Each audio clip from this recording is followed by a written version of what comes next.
So for this customer, she had the idea to actually do a sunset scene with plaster. So I used the Bear brand Venetian plaster that you can buy over at Home Depot, and I troweled it on the wall. So this whole scene behind me on this wall was done with a trowel. I think it was like mostly a 6-inch blade, and I used all. This is a real change from my typical realism. And oh, there's Mike behind me. He's wondering why I'm talking to this camera. So it's a real change from the typical realism that you see from me. But it was a fun project, you know. It reminds me of something you'd see in a big city in some kind of a modern contemporary gallery with a bunch of people standing around drinking wine.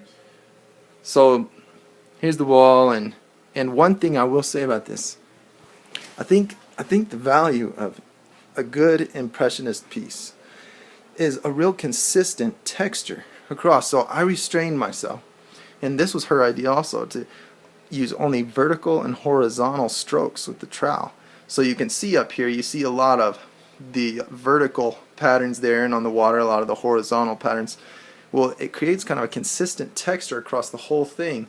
Now when a texture goes through the whole picture, it's more like a lens that you look at it through. And as I always say, it's in doing the details well, not how much detail you do. So as that goes through the whole picture, you imagine the details, and the details you imagine them right. But if I show you the details, you'll see what's wrong with them. So having that consistent texture that kind of blurs the entire picture together causes you to imagine the details that are beyond it, rather than seeing that texture as part of the picture. Okay, now you can see, for something a little different, we put the picture on the wall. That was actually the original plan, was to have the picture on that wall and decorate behind it. We just got a little bit elaborate with the decoration behind the picture.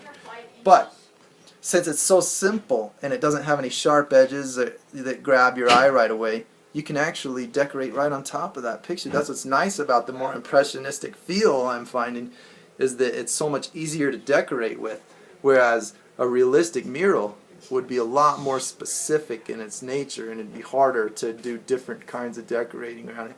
But this is pretty much just a wall of primary colors, and you can put anything in front of it.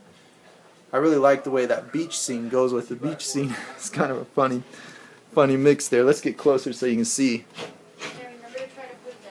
See, so we got this beach scene here, and then it just kind of goes right in line with the horizon that I made.